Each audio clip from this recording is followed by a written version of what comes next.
हर एक हैदर के घर में कुरान मिल जाती है, लेकिन हर एक हरि के घर में वेद दर्शन उपनिषद नहीं मिलते। आपसे मेरी अपील रहती है कि आप सनातन हाट पर जाए, कुछ ना कुछ अवश्य खरीदें, जिससे कि हिंदुओं का अपना इकोसिस्टम यानी कि सनातन सेतु निर्माण होने में हमें सहयोग मिलेगा।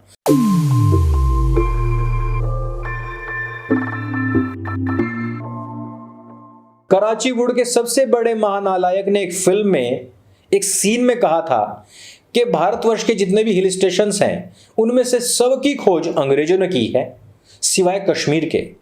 कश्मीर की खोज मुगलों ने की थी। मुगल कौन? मुसलमान।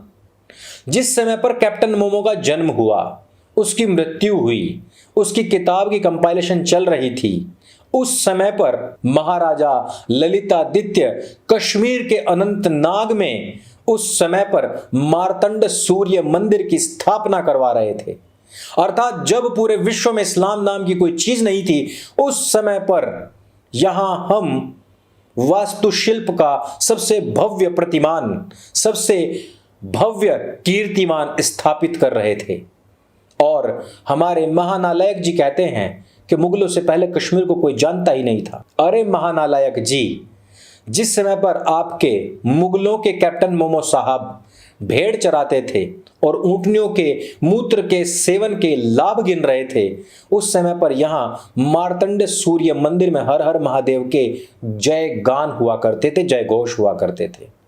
आप थोड़ा बुद्धि से काम लें। हर एक चीज के पीछे दौड़ना, खास करके पैसे के पीछे दौड़ना अच्छी बात नहीं है। आज हम बात करने वाले हैं मार्तंड सूर्य मंदिर में तकरीबन 600 साल के बाद में हर हर महादेव के नारे लगने के बाद हिंदू समाज में जो हर्षोल्लास है, जो उमंग है और जो भविष्य की एक उम्मीद की किरण है, उसके विषय में अस्कर अली, एक एक्स मुस्लिम, जिन्होंने खुलासा किया कि किस प्रकार से इस्लामिक शिक्षाओं में, उनके तंत्र में सिखाया जाता है कि आप आर्मी में ना जाएं, क्योंकि वहां पर यदि आप गए तो आपको अपने बिरादर भाइयों के ऊपर ही हमला करना पड़ेगा। उन सब पर बात करेंगे और समसामयिक हमारे पास में छोटी छोटी बहुत सारी जो दिन भर में घटने वाली घटनाएं हैं, महत्वपूर्ण घटनाएं, उन पर भी बात करेंगे। लेकिन उससे पहले आप लोगों का एक बहुत महत्वपूर्ण सवाल कि भाई इतना भव्य और इतना सुंदर श्री राम मंदिर जो आपने जन्मभूमि मंदिर का ये मॉडल रखा हुआ है, ये कहां पर प्राप्त होगा? तो इस सनातन हाट पर ही उपलब्ध होगा। आपने कहा इसका प्राइस क्या है, तो मैं आपको कह दूं कि 24 इंच लंबा है, तकरीबन 14 से 15 इंच ये चौड़ा है और 19 इंच नीचे से ऊपर तक ऊंचा है। इसका दाम आप पहले नेट पर खोज लीजिए, हम उससे काफी कम में ही उपलब्ध करवाएंगे। मैंने पहले ही कहा था कि राम मंदिर के मॉडल के नाम पर काफी लूट चल रही है और हम इसको एकदम रीजनेबल प्राइस में उपलब्ध करवाएंगे। हमने वो फैक्ट्री खोज ली है और डायरेक्ट आप तक पहुंचवाएंगे। मैं फिर से कहूंगा कि हर एक हैदर के घर में कुरान मिल जाती है, लेकिन हर एक हरि के घर में वेद दर्शन उपनिषद नहीं मिलते। आपसे मेरी अपील रहती है कि आप सनातन हाट पर जाए, कुछ ना कुछ अवश्य खरीदें, जिससे कि हिंदुओं का अपना इकोसिस्टम यानी कि सनातन सेतु निर्माण होने में हमें सहयोग मिलेगा। हम आपसे डोनेशन नहीं मांगते, हम आपसे कहते हैं कुछ खरीदिए, उसी का दशांश हम इसमें प्रयोग करेंगे। हैदर से मुझे याद आया कि मार्तंड सूर्य मंदिर के सामने एक नृत्य किया गया था एक फिल्म के लिए, जिसमें कि शाहिद कपूर ने हैदर नाम की फिल्म में इसको शैतान की गुफा बताया था। यानी कि मार्तंड सूर्य मंदिर, जिसको कि एक मुस्लिम आक्रांता ने तोड़ दिया, तोड़ करके उन पत्थरों की मस्जिदें बनाई और मूर्तियों को उन मस्जिदों की सीढ़ियों में दबवा दिया। अपमान करने की हद यहां तक कि जितने भी पुजारी थे, जितने भी उनके बच्चे थे, उनकी पत्नियां थी, उन सब का कत्ल कर दिया गया था। उस नरसंहार के बावजूद हिंदुओं को उसका मान क्या मिलता, उसको फिर भी शैतान की गुफा ही बताया गया। महाराजा ललितादित्य जी, जो आज से तकरीबन 1300-1400 साल पहले इन सब की स्थापना करके गए, जो भारत की संस्कृति का प्रतिरूप प्रतिमान यहां पर स्थापित करके गए, जो बता के गए कि भारत की संस्कृति कितनी वैभवशाली थी, कितनी भव्य थी, उनका वास्तुकला, उनका ज्ञान कितना भव्य था, उन सब चीजों को धता बताते हुए इसको शैतान, अर्थात शैतान किसको कहा गया इस्लाम में? शैतान कहा गया है जिन को भी हिंदू पूज्य मानते हैं, उन सबको। अर्थात जिन देवता के नाम पर यह मंदिर था उन्हीं को शैतान बता दिया गया और हम सब लोग उसको शैतान की गुफा ही गाते रहे। आज वहां पर टूटने के 600 साल के बाद में तकरीबन 100 हिंदुओं ने भगवा फहराया, वहां पर हवन किया, वहां हर हर महादेव के नारे गूंजे और वहां पर पूरे जोश के साथ में हनुमान चालीसा का पाठ हिंदू समाज ने किया। इसके बाद में एएसआई के पेट में दर्द हुआ और उसने कहा कि गैर कानूनी है। एएसआई से मैं पूछना चाहता हूं कि आपका काम क्या है? जब पूरे भारतवर्ष में इसको शैतान की गुफा बताया गया और कहा गया कि मुगलों से पहले कश्मीर का कोई अस्तित्व नहीं था, उसकी खोज भी उन्होंने की, तो एएसआई कहां पर मक्खी मार रहा था और कहां पर झक मार रहा था या ऐसी तैसी मरा रहा था, किसी को कुछ नहीं पता।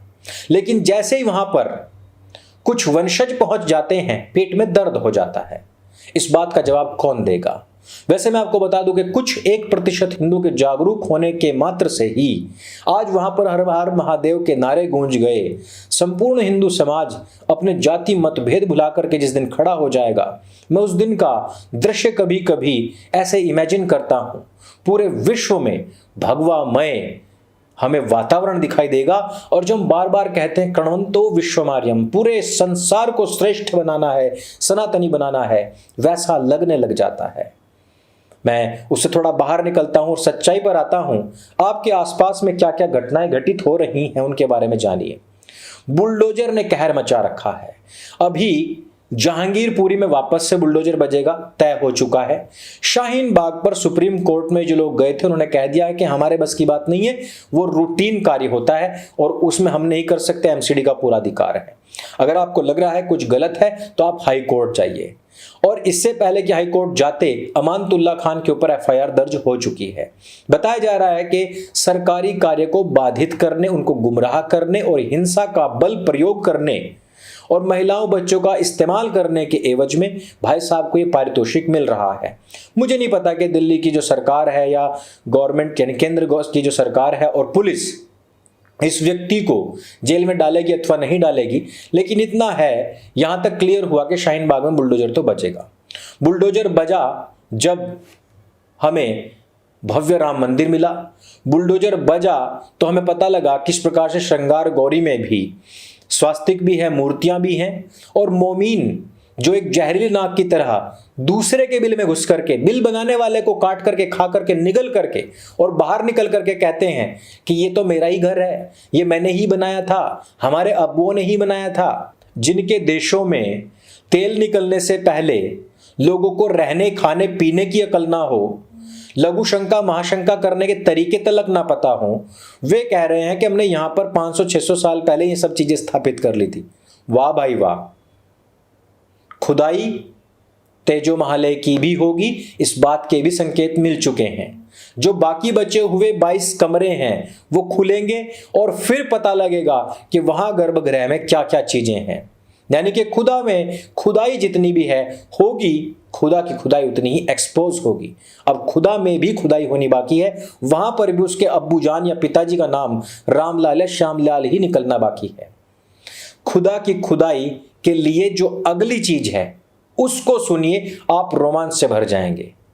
अब कृष्ण जन्मभूमि में भी खुदाई हो और वहां की वीडियोग्राफी हो, अर्थात ईदगाह कहा जाता है, मैं तो उसको जन्मभूमि ही मानता हूं।